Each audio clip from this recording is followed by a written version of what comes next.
그러면 시간이 다 됐기 때문에 행사를 진행하도록 하겠습니다. 저는 이번에 문화가 있는 날 프로그램 안에서 인문학 파트를 프로그램을 맡은 대구하루 대표 박승지입니다. 한국 같은 주말에 이렇게 자리를 해주셔서 대단히 감사합니다. 저희가 이번 프로그램을 준비한 것은 우리 지역이 가지고 있는 인문학 자산을 시민들한테 많이 널리 홍보를 하고 또 그걸 활용해서 시민들하고 좋은 시간을 공유하고 싶어서 마련한 자리입니다. 오늘이 첫 시간이고요. 전체적으로 5개의 프로그램이 있는데 오늘은 강연하고 투어가 플러스가 되는 시간이고요. 이번 달 말에 마지막 토요일 날 강연과 공연, 그 다음에 강연과 전시 이렇게 해서 5개의 프로그램이 오늘 말고 이번 달 말, 그 다음 6월, 7월, 8월 한 달 쉬고 9월에 있습니다.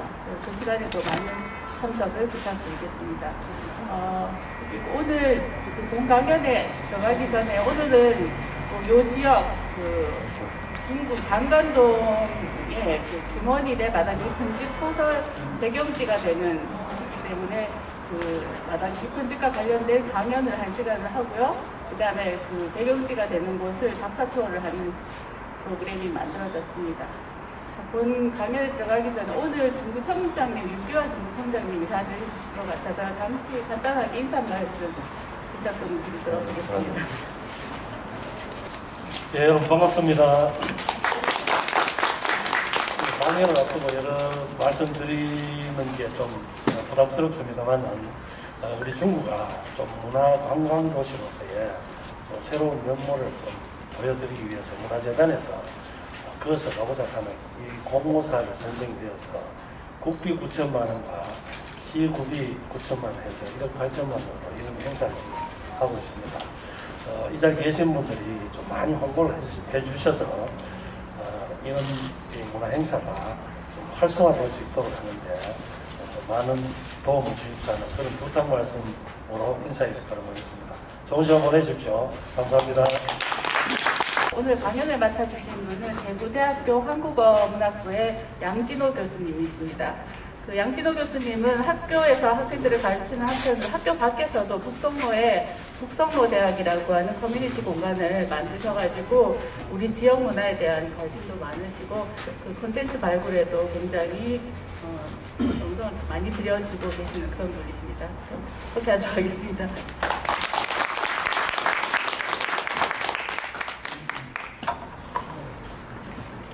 네, 안녕하십니까. 방금 소개받은 대구대학교 한국어문학과의 양진호 교수입니다. 먼저 이 행사를 위해서 애써주신 류규화 중구청장님 그리고 대구하루의 박순유 대표님 감사드립니다. 그리고 제가 지금 우리 중구재생문화재단의 도장수 팀장님 그리고 제가 일일이 지금 말씀을 못 드리겠지만 이 행사를 위해서 도와주신 많은 분들 감사드립니다. 제가 15시 30분까지 김원일의 마당 깊은 집에 대한 어떤 그 인문자산을 토대로 강연과 그 다음에 투어를 진행을 해야 되는데 실제 본질은 투어인 것 같아요. 그래서 마침 오늘 날씨가 바람이 좀 불긴 하지만 투어하기에 적당한 날씨인 것 같습니다. 그래도 다행인 것은 작년에는 이런 행사 자체를 중구청이나 하루와 같은 어떤 단체에서 기획하기 어려웠을 텐데 그래도 올해는 이렇게 소수이나마 이렇게 모임을 가질 수 있어서 다행도 싶고 이런 것들이 잘 좀 성공적인 모델이 되어서 코로나가 사라진 어느 정도 좀 극복된 내년에는 좀 이런 행사들이 좀 이렇게 좀 더 활발하게 기획되고 진행되면 좋겠습니다. 그러면 마당 깊은 집에 대한 이야기를 좀 먼저 드리고 그와 관계된 투어를 진행을 하기로 하겠습니다. 저도 이 행사 덕분에 다시 오랜만에 이 김원일 선생의 마당 깊은 집을 읽었습니다. 여러 독자들이, 여러 연구자들이 그 마당 깊은 집에 대해서 이러저러한 해석을 하고 설명을 이제 해왔던 걸로 알고 있습니다만 저한테 마당 깊은 집은 그러니까 한 줄로 요약하자면 이렇게 읽힙니다. 신문파리 소년 길라미가 꿈꾸는 소년으로 바뀐 소설, 이렇게 저는 이해를 하고 있습니다. 여러분들 혹시 그 꿈꾼다라는 어떤 그러한 낱말이 실제 자기 자신에게 일어난 그러한 경험이 있으신지 모르겠습니다. 그러니까 꿈꾸는 소년이 되기 이전까지 길라미는 어머니에 의해서 장자의 역할을 요구받고 신문파리 소년으로 우리가 이제 투어를 할 약정골목, 그 다음에 대구 종로 등등 대구 원도심을 돌아다니면서 그 아버지의 역할을 수행하게 되죠. 그때까지 길라미는 꿈꾸는 소년이 아니었습니다.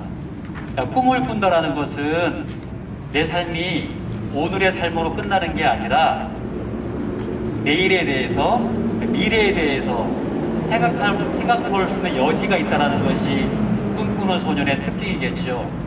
그 전까지 길라미는 단지 신문팔이 소년에 불과했었고, 그리고 신문을 팔면서도 너무나 줄임배를 이렇게 쥐어잡으면서 어렵게 살아간 전후 1954년 한 소년에 불과합니다.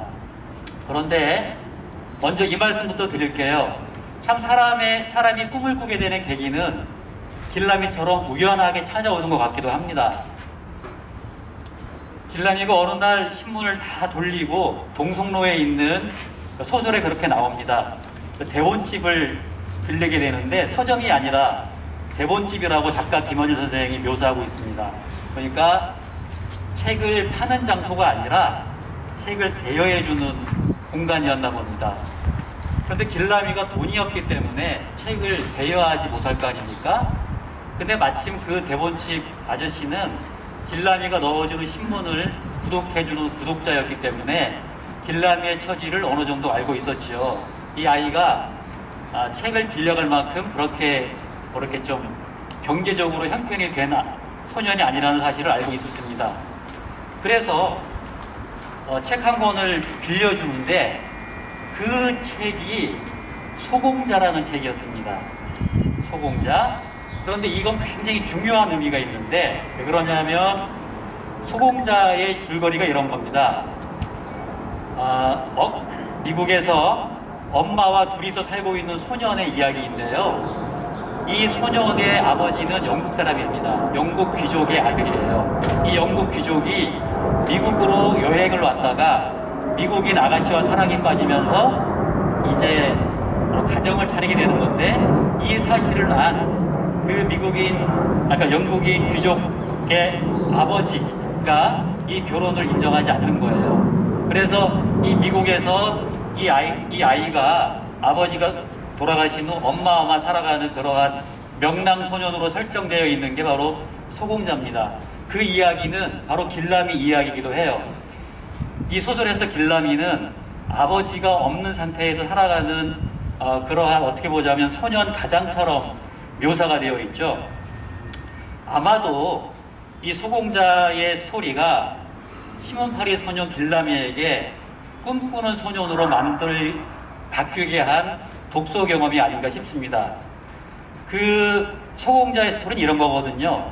어느 날 영국에서 한 아저씨가 이 아이의 집을 방문합니다. 그러면서 할아버지 이야기 메시지를 전해줘요. 할아버지 얘기가 이 소년을 영국으로 데려와서 훈련을 시켜서 말하자면 자기 가문의 계승자로 이제 만들어 가겠다라고 그런 메시지를 전달해 주는 겁니다. 그런데 이 아이는 이미 영국의 귀족 문화와 떨어진 채 미국에서 그냥 엄마와 살아가는 소년에 불과했는데, 워낙 이런 동화의 스토리가 어떻게 설정됩니까? 아이의 총명함이라든지 아이의 명랑함이 그러한 환경을 이겨나가는 식으로 스토리가 전개가 되거든요. 영국으로 이렇게 그 할아버지를 찾아간 이 소년이, 이 할아버지가 굉장히 인색한 사람으로 묘사되어 있습니다. 근데 이 천진난만한 손자를 만나고서 좀 더 따뜻하고 좀 더 주변 사람들을 챙기는 그런 어른으로 변모해 가고, 이 아이도 이 할아버지의 어떤 귀족 가문을 이어가는 진짜 어떤 그 계승자로 인정받게 되죠. 아마도 이 이야기는 길라미에게 어떤 꿈을 꾸게 한 모양입니다. 내가 비록 지금 아버지 없이 살아가지만 소공자의 주인공처럼 나도 마치 어느 집에 원래 내 집안은 굉장히 좋은 집안이었는데 어떠한 이유 때문에 나를 여기 두고 갔을 거야, 이 집에. 어쩌면 나는 이 엄마가 내 진짜 엄마가 아니고 나는 임시로 이 집에 맡겨진 아이가 아닐까라는 식의, 그게 바로 무슨 얘기냐면 길라미가 그 동화를 읽고 생애 최초의 경험을 해보는 겁니다. 허구적 상상력을 가지게 되는 거예요. 말하자면 자기의 고난을 이게 어떤 궁극적인 자기의 어떤 성공을 위한 임시적인 고난으로 여기는, 그러니까 허구적 상상력으로 현실적인 그 고난을 이렇게 감당하는 정신적인 어떠한 그 뭡니까 상상력이랄까 이런 게 생기게 되는 거죠. 그때부터 길라미가 엄청나게 많은 책을 읽습니다. 사실 이런 대목은 그동안에 우리가 김원일의 마다 깊은 집을 이야기할 때 내지는 투어할 때 잘 설명되지 않았던 부분이거든요. 그러니까 길라미가 신문을 그렇게 팔던 소년에서 아주 우연한 계기에 소공자라는 책을 읽게 되면서 그때부터 이 아이가 대본집에 들러서 수많은 책을 빌리면서 이 아름다운 스토리들을, 굉장히 매력적인 스토리를 접하게 되는데, 이 이야기는 작가 김원일 선생의 고백에 따르면 어느 정도는 자기의 개인사라고 말씀도 하십니다. 잘 아시겠지만 김원일 선생이 여러 가지 이유 때문에 이렇게 대학의 입학이라든지 여러 가지 고등교육 과정이 순탄치가 않았던 그 작가였거든요. 그런 점에 비추어서 볼 때 길라미가 이렇게 신문팔이 소년에서 꿈꾸는 소년으로 바뀌었던 그 과정 속에는 길라미처럼 약정골목에서 내지는 동성로에서 남성로에서 신문팔이를 하셨던 작가 김원일 선생이 우리나라를 대표하는 큰 작가로 입문하게 된 그러한 계기와 겹치는 이야기 같기도 합니다. 그래서 저는 항상 김원일의 마당 깊은 집을 읽을 때 저 멀리서 신문을 들고 신문 사이소 외치는 한 소년이 떠오릅니다. 그런데 그 소년은 점점 신문을 사이소 그렇게 외치는 게 아니라 제 꿈을 사이소 그렇게 외치는 듯한 소년의 모습으로 비춰지기도 합니다. 그러니까 오늘 여러분들 투어하실 이 장소에서 1954년도에 집안의 그 여러 가지 이유 때문에 중학교조차 들어가지 못했던 한 신문팔이 소년을 상상해 보십시오. 그 소년이 저기서 뛰어오면서 우리들에게 신문을 사라고 크게 외치는 모습을 한번 상상해 보시고, 그런데 그 소년이 어느 순간 정말 신문만 파는 소년이 아니라 꿈을 꾸는 소년으로 바뀌어가는 그러한 상황도 한번 이렇게 상상해 보시면, 이 1954년 대구 잠관동을 배경으로 소설된 이 마당 깊은 집의 이 소설이 사실은 마당 깊은 집이 아니라 한 소년의 영혼의 성장을 아름답게 묘사한 영혼 깊은 집이라고 이렇게 이야기해도 될 정도로 상당히 매력적인 소설이다, 그런 생각을 합니다. 김원일 선생은 대구 출생은 아니시잖아요.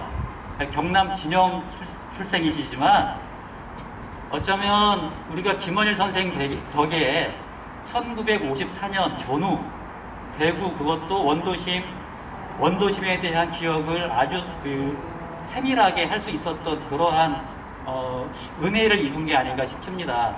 이 마당 깊은 집이 없었다면 도대체 누가 1954년에 대구 원도심에 대한 기억을 이렇게 정밀하게 인문자산으로 남겨놓았을지 궁금하기도 합니다. 그런 점에서 저는 김원일 선생의 마당 깊은 집에 대해서 저희가 상당한 지금 빚을 진 게 아닌가 하는 생각도 더러더러 개인적으로 할 때는 있습니다. 예, 그러면 먼저 좀 이 말씀을 좀 드리고 싶네요. 어떤 작가들에게는 문학적 화두라는 게 있습니다. 그러니까 스님들에게도 화두라는 게 있지 않습니까? 그러니까 본인이 수행해가는 과정에서 자신의 수행을 성공적으로 이끌어가는 그러한 화두가 있을 텐데, 김원일 선생에게도 문학적 화두라는 게 있습니다. 예를 들어서 어떤 분은 김원일의 문학적 화두를 뭐 이념 내지는 뭐 가정 내지는 등등 여러 가지로 설명하는데, 저한테 김원일 선생의 문학적 화두를 질문하면 저는 아버지라고 이야기할 것 같습니다. 김원일 선생은 어떻게 보자면 김원일 선생의 문학은 아버지로부터 시작해서 아버지로 마감되어 가는 문학인 것 같습니다. 그만큼 김원일 선생에게 아버지라는 존재는 자기 문학적으로 이렇게 그려낼 수밖에 없는 운명적인 화두인 것 같아요. 그럴 만한 이유가 있습니다. 김원일 선생의 아버지가 지금은 우리가 이렇게 이야기할 수 있는데요. 과거에는 이런 말조차 좀 하기가 힘들었습니다. 김원일 선생의 부친이 1950년 월북합니다. 그러니까 유명한 사회주의자였죠. 그러니까 이 사실은 김원일 선생에게 굉장히 어려운 과제였습니다. 실제 마당 깊은 집에 이런 묘사가 나와 있죠. 그러니까 진영 마을에 길라미만 두고 이 어머니가 외가를 찾아서 대구로 들어오게 됩니다. 근데 이제 자식들을 다 데리고 대구로 오질 못해요. 한 3년 동안 혼자서 하인처럼 진영에서 살아가던 그 길라미를 소설의 설레 누나가 데리러 옵니다. 그리고 드디어 이 대구에 입성하게 되죠. 근데 어머니가 신신당부합니다. 어떤 일이 있어도 아버지 이야기를 하지 말라 그럽니다. 어떤 일이 있어도 그러면 우리가 이 집에서 살 수가 없다, 쫓겨난다. 아마 그걸 떠나서 1954년 내 아버지가 월북했다라는 이야기를 하게 된다면 그게 정상적으로 사람살이가 될 수가 없겠죠. 그러니까 절대 아버지 얘기를 하지 말라라는 금기를 받게 됩니다. 금기. 그 모습은 김원일 선생이 평생을 두고 풀어갔던 혹은 지금도 이렇게 좀 마주하고 있는 김원일 선생의 문학적 화두죠. 왜 내 아버지는 다른 아버지처럼 자식들을 챙기거나 가정을 이끌지 않고 사회주의 운동을 했을까? 사회주의 운동을 하더라도 내 아버지는 왜 월북했을까? 이런 식의 고민을 하게 됩니다. 1978년 37살 나이에 노을이라는 장편을 발표하는데 김원일 선생이 거기에 본격적으로 아버지 이야기가 등장합니다.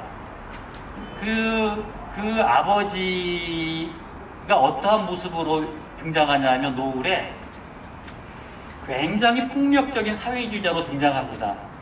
1970년대에는 사회주의자를 이렇게 좀 합리적인 캐릭터로 소설에서 묘사하기가 어려웠습니다. 대단히 표현의 자유가 제약된 1970년대였기 때문에 내 아버지의 이야기를 하고 싶긴 했으나 그 아버지를 이렇게 좀 뭔가 합리적이고 뭔가 좀 이성적인 모습을 지니고 있는 인물로 그려내는 건 대단히 한계가 있었거든요.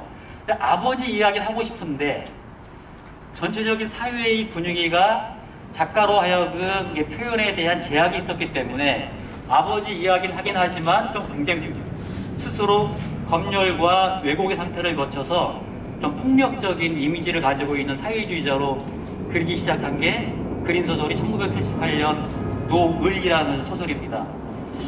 근데 저는 노을을 읽으면서 대단히 큰 충격을 받았습니다. 이게 제가 대학 학부 때 읽었던 소설인 것 같은데요. 그 사회주의자에 대한 묘사도 저는 충격적이었었지만 이 소설이 어느 정도는 작가의 아버지에 대한 형성화라는 그런 식의 어떤 연구 논문이라든지 평론들을 읽게 되면서 상당한 좀 이렇게 충격 내지는 놀라움을 가졌던 것 같아요.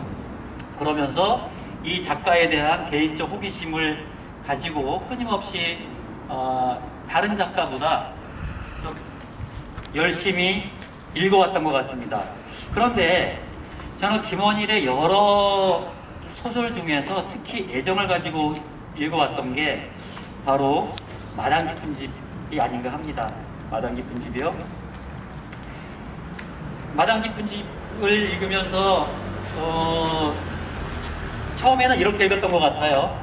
이 대구 원도심과 결부시켜서 읽지는 않았습니다. 처음에는 이렇게 마당 깊은 집이라는 소설 자체만 이렇게 읽어오다가 이 소설이 대구 원도심, 특히 이 주변에 대한 소설이라는 것을 알게 되면서 더 이렇게 애정을 가지게 되었고 스스로도 답사를 많이 해봤던 것 같습니다.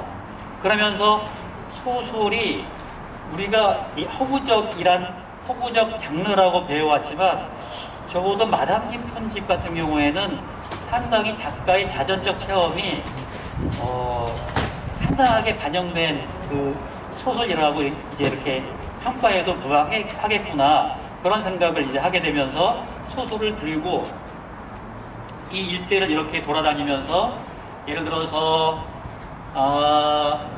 약정골목과 길라미, 약정골목에 있는 제일교회 장면이 소설에서는 크리스마스 장면으로 묘사가 되지 않습니까? 그러니까 제일교회와 길라미, 그리고 그 크리스마스 날 그 마당 깊은 집의 주인집 위치에서 크리스마스 파티를 하거든요. 그 파티에 불려왔던 요리집이 군방각이었습니다. 그러니까 군방각과 길라미, 그리고 어느 날 어머니가 길라미에게 물을 좀 길어 오라 하거든요. 되게 싫어합니다. 길라미가 창피하기도 하고 춥기도 하고 하루 종일 청 팔다가 왔는데 또 이제 물을 길어 오라 하니 그 물을 길러 간 학교가 바로 이 종로에 있는 화교학교입니다. 그 화교학교 수위에게 겨우겨우 길어서 이제 그 우물에 있는 물을 받아서 어머니에게 오는 장면들, 이런 것들을 이제 이렇게 확인하면서 읽게 되니까 소설을 읽는 재미가 이게 소설을 읽는 그 차원이 아니라 1954년, 그러니까 우리가 이렇게 돌아갈 수 없는 그 시간대의 대구, 이 장관동의 어떤 그때의 생활살이의 모습이라든지 이런 것들을 아주 정확하게 확인할 수가 있어서 개인적으로는 아주 재미있게 읽었던 것 같습니다. 자, 그러면 한 가지만 더 말씀을 드리고 이제 답사를 시작하기로 하겠습니다. 그 2019년도에 마당 깊은 집 체험과 문학관이 만들어져 있습니다. 아주 잘 만들어져 있습니다. 그 마당 깊은 집 체험관에 가셔서 좀 더 이 소설에 관련된 내용과 그 다음에 이 주변에 대한 어떤 배경 등등을 확인을 저랑 같이 하시고 그 다음에 이제 약정골목으로 이제 이동하시겠습니다. 바로 그냥 같이 다 이렇게 인접되어 있기 때문에 배가 고팠던 소녀 길라미가 그 약정골목을 상당히 사랑했던 것 같습니다. 이런 묘사가 있어요. 그러니까 배고플 때마다 이렇게 막 말하자면 아주 이렇게 막 그 심호흡을 하고 그 약재 냄새를 굉장히 즐겼던 길라미의 모습이 소설에 도로도로 묘사가 되어 있습니다. 저랑 같이 약정골목을 가시면서 약정골목에 마당 깊은 집 터가 있습니다. 마당 깊은 집 터를 확인하시고 그 다음에 길라미가 대구에 왔을 때 어머니가 길라미를 데리고 간 시장이 있습니다. 그 바로 연매시장. 그 연매시장의 연매는 뭐 해석이 좀 분분한데요. 염가 싸게 판다라는 뜻의 연매라고 하기도 하고 이래저래 이제 그 해석을 합니다만 연매시장에서 어머니가 아마 신발을 사줄 겁니다. 신발을. 그렇게 연매시장을 둘러보고 그 다음에 주로 나오는 장면, 종로.